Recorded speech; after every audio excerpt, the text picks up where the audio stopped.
দিয়েছেন ওয়াল্লাতী লাম তামুত ফি মানামিহা, আমি ঘুমের মধ্যে তারে মৃত্যু যদি না দেই তাহলে তার রূহটাকে ফিরিয়ে দেই। আর যদি আমি আল্লাহ তাআলা মৃত্যু লেখা থাকি গো, তাহলে আমি রব্বুল আলামিন তার রূহটাকে কবজা করে রেখে দেই। ওয়া ইউরসিলু আলাইকুম হাফাজা। আল্লাহ তাআলা বলেন ইলা আজালিন মুসাম্মা, তার রূহটাকে ফেরত দেই। ফেরত দিয়ে আমি আল্লাহ যেই নির্দিষ্ট টাইম দিয়েছি, তাকে দুনিয়ায় থাকার মতো যেই নির্দিষ্ট টাইম দিলাম, সেই নির্দিষ্ট টাইম পর্যন্ত আমি আল্লাহ তার রূহটাকে তার সাথে সাথেই রাখিয়া তাকে আমি জীবিত রাখিয়া যেদিন নির্দিষ্ট টাইম হয়, সেদিন আমি আল্লাহ তাআলা আমি আল্লাহর কাছে তাকে নিয়ে আসি। তাহলে আল্লাহ তাআলার আদেশই সব। একটা মিনিটের সময় নাই, যখন আমার মৃত্যু এসে যাবে, ফাইজা জাআ আজালুহুম লা ইস্তাখিরুনা সাআতাও ওয়া লা ইস্তাকদিমুন। বান্দারে, যখন নাকি তোমাদের কাছে মৃত্যু চলে আসবে, সেদিন কিন্তু আমি আল্লাহ রব্বুল আলামিন তোমার এই মৃত্যুর সময় যেই ফেরেশতা আসবে, সে কিন্তু এক সেকেন্ডেও দেরি করবে না, আবার আগেও নিবে না, একেবারে যথাযথ সময় তোমার রূহটাকে নিয়ে যাবে। হাদিস শরীফে আল্লাহ তাআলা আল্লাহর নবী বিশ্ব নবী মুহাম্মদুর রাসূলুল্লাহ সাল্লাল্লাহু আলাইহি ওয়াসাল্লাম তিনি ডাক দিয়া বলেন সাহাবায়ে কেরামদেরকে, ইস্তাঈযু বিল্লাহি মিন আযাবিল কবরি। ও সাহাবায়ে কেরাম, তোমরা এই কবর থেকে আল্লাহ তাআলার কাছে পানাহ চাও, কারণ এই কবরটা এমন ভয়াবহ, এটা এমন একটা ঘর, কবর প্রতিদিন ডাকে আনা বাইতুল ওয়াহদা আনা বাইতুল গুরাব, আমি হইলাম এমন একটা ঘর, যেই ঘরটা আমি একেবারে অপরিচিত ঘর।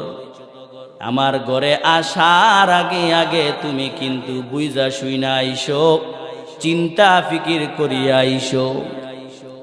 কবর ডাইকা ডাইকা বলেন আনা বাইতুল ওয়াহদা, আমি হলাম একা একির ঘর,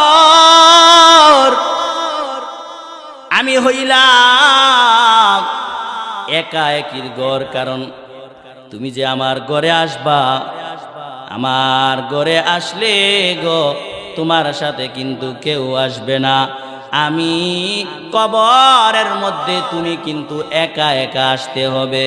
ভাবিয়া চিন্তিয়া আইসো রে। কবর ডাইকা বলেন আনা বাইতুদ্দুদ, এই মানুষের দল, আমি হইলাম পোকা মাকুরের ঘর, আমি এই কবরের মধ্যে যদি তোরা আসো, তাহলে কিন্তু খুব ভাবিয়া চিন্তিয়া চিন্তা ফিকির করিয়া আইসো, না হলে কিন্তু আমি কবর এমন ভয়াবহ আযাব দেব রে, আমি কবর কিন্তু তোমারে ছাড়ব না। কবর বারবার ডাইকা ডাইকা বলেন আনা বাইতুত তুরাব, আমি হইলাম মাটির ঘর। কারণ এই মাটিটা এমন ঠান্ডা গো, যাদের আত্মীয় স্বজন এই কবরের মধ্যে, ইদারিং আমরা শীতের মধ্যে যারা নাকি যাদের আত্মীয়, যাদের মা বাবা এই কবরের মধ্যে শোয়াইলাম, তারা যখন কবর করেছি অথবা মাকে বাবাকে আত্মীয় স্বজনকে মাটির মধ্যে শোয়াইলাম, হাতটা দিয়া দেখছি গো মাটিটা এত ঠান্ডা।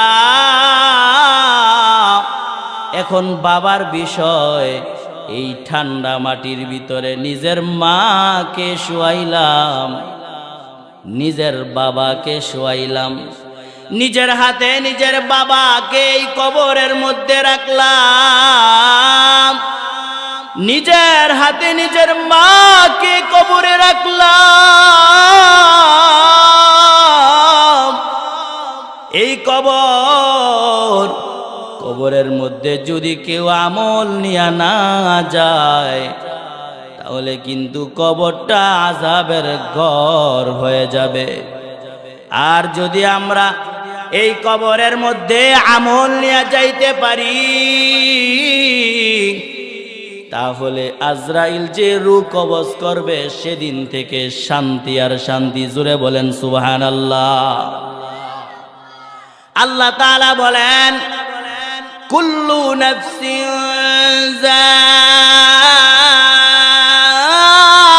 যায়িকাতুল মাউত।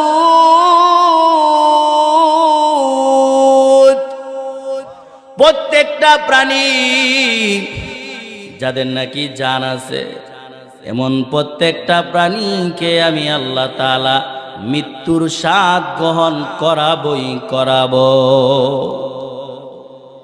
এখন যদি আমরা মুমিন হই তাহলে আমাদের রূহটা কবজ হবে কিভাবে? হাদিস শরীফের মধ্যে আল্লাহর রাসূল বলেন ফাইন্না আবদাল মুমিন, যদি মুমিন ব্যক্তি হয়, বান্দাটা যদি মুমিন হয়, যখন নাকি আজরাইল তাকে রূহটা কবজ করার জন্য আসবে, রূহটাকে কবজ করার জন্য আসবে, সে আজরাইল আলাইহিস সালাতু ওয়াস সালামের সাথে আরো বিশাল বিশাল দল, ফেরেশতাদের দল দুনিয়ার মধ্যে আগমন করবে। সুবহানাল্লাহ। আজরাইল তো আসবে রূহ কবজ করার জন্য, তো মুমিনের রূহ যদি কবজ করতে আসে আজরাইল আলাইহিস সালাতু ওয়াস সালামের সাথে আরো অনেক অনেক হাজারো হাজারো ফেরেশতা একেবারে আল্লাহর আরশ পর্যন্ত সিরিয়াল ধরে যায়। সুবহানাল্লাহ। কয় তারা কেমন কেমন? তারা হইল আবিয়াতুল উজুহ, সাদা চেহারা বিশিষ্ট, সাদা চেহারা বিশিষ্ট কিছু ফেরেশতা যারা নাকি এই মুমিন বান্দার রূহটাকে কবজ করতে আসবে। তারাও হযরতে আজরাইলের সাথে সিরিয়াল ধরে আর বলতে থাকে আজরাইল ভাই, তুমি যখন এই মুমিন বান্দাটার রূহটা কবজ করবা, আত্মাটা যখন তুমি নিয়ে নিবা, তখন কিন্তু এই আত্মাটা আমাদের কাছে দিয়া দিও। সুবহানাল্লাহ। আমাদের কাছে দিয়া দিও আত্মাটা। কয় কেন কেন? কয় কারণ এই মুমিনের আত্মাটা আমরা নিয়ে যাইব আল্লাহর আরশ পর্যন্ত। জোরে বলেন আল্লাহু আকবার। আল্লাহর আরশ পর্যন্ত আমরা এই আত্মাটাকে বহন করে করে সংবর্ধনা দিতে দিতে তার সেই আল্লাহর কাছে নিয়ে যাইব। হযরতে জিবরাইল আজরাইল আলাইহিস সালাতু ওয়াস সালাম আসবে, হযরতে আজরাইল আলাইহিস সালাতু ওয়াস সালাম আসবে রূহটাকে কবজ করার জন্য। তার সাথে ফেরেশতারা আসবে, তারা সুন্দর জান্নাতি কাফনের কাপড়টা হাতে নিয়ে আসবে। জোরে বলেন সুবহানাল্লাহ। যখন নাকি আজরাইল মুমিন বান্দার রূহটাকে কবজ করবে, সাথে সাথে আত্মাটা নিয়া আর কেমন ভাবে রূহটা এসে পড়বে। মুমিন বান্দার আত্মা আনতে তো কোনো কষ্ট হবে না। হাদিস শরীফের মধ্যে আল্লাহ রাসূল বলেন, আমরা যখন বোতল থেকে বা গ্লাস থেকে পানি ঢালি, একেবারে পানি শেষ হয়ে যাওয়ার পর কেমনে পানি পড়ে ফোঁটা ফোঁটা একেবারে ধীরে ধীরে। আল্লাহর নবী বলেন মুমিনের রুটা এরকম ভাবে কবজ হবে যেরকম ভাবে বোতল থেকে শেষ পানিগুলা আস্তে আস্তে পরে কিছুই বোঝা যায় না, এত সুন্দরভাবে মুমিনের রুটা কবজ হবে। সুবহানাল্লাহ।